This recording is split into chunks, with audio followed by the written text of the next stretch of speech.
So unfortunately one of the quails, one of the ones that I got last year, so it would only be maybe like a year and a half old, one of the darker pharoah coloured, so like the one in the corner over there.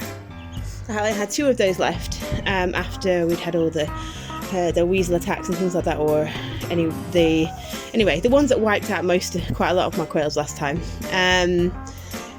It's been a bit puffed up the last couple of days. I've been keeping an eye on it. It's been eating and drinking, getting around okay, so just been keeping an eye on it and just obviously seeing how she goes. This morning I came in and she died, so no wounds on her, no nothing. It looks completely normal. I couldn't feel an egg in there because I was thinking maybe she was egg bound. So it's a bit strange, but fortunately we are now down to 7 quail. Everyone else seems to be doing fine. I was a bit worried about my really old one, so the one in the middle, she is this one here. So she is 3 years old in November. She's my old one, of my very, very, very original ones from the old house before we moved here. My very first ever quail, one of the first group of quail I ever got. So she has been a little bit puffed up. Not as bad as the other one, but a little bit. So I've been keeping an eye on her. She has had injuries from being attacked by either the weasel or whatever it was that got into the house. So she had wounds on her legs. She had a bit of bumblefoot at one point, and that's all healed up. She still has a few slight issues with her mobility. Sometimes she'll like fall over. So I was a bit worried about her, whether she's going to do okay, but she's still here. But say one of my younger ones died, so a bit unfortunate.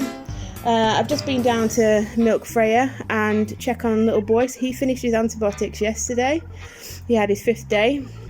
This morning he was up on the milking stand, seems a lot sprightlier, and came running out for food and has been eating continuously, whereas before he was kind of eating for a little bit then stopping and not really that interested. So today hopefully he's turned a corner. I'll show you when I pop down there in a moment, and show you that hopefully he's now on the mend from his meningitis. I'll just give you an update this morning on little Thistle. So yesterday he really perked up and was doing a lot brighter and eating his food like normal.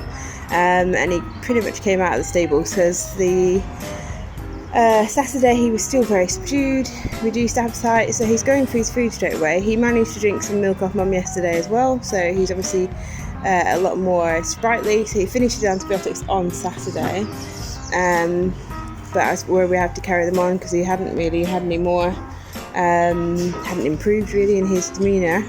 But he's definitely now seems a lot more perkier, so it's officially like a week since he started showing possible symptoms, so he's definitely doing better than he was. So we'll just watch him and see how he goes.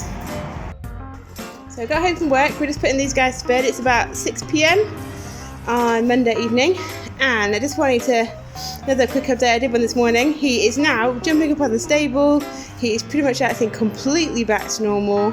He is bullying his sisters, especially Bramble, poor little Bramble, and eating, as you can see, really well with his mum there. He was jumped up on the stable when I got back, which is the only thing he still wasn't doing yesterday or this morning, but he's just done it for me, so I'm very happy. So it was exactly a week ago he started showing symptoms, and he is now completely back to normal pretty much.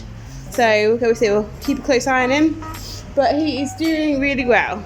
So I just wanted to give you a heads up. Bye.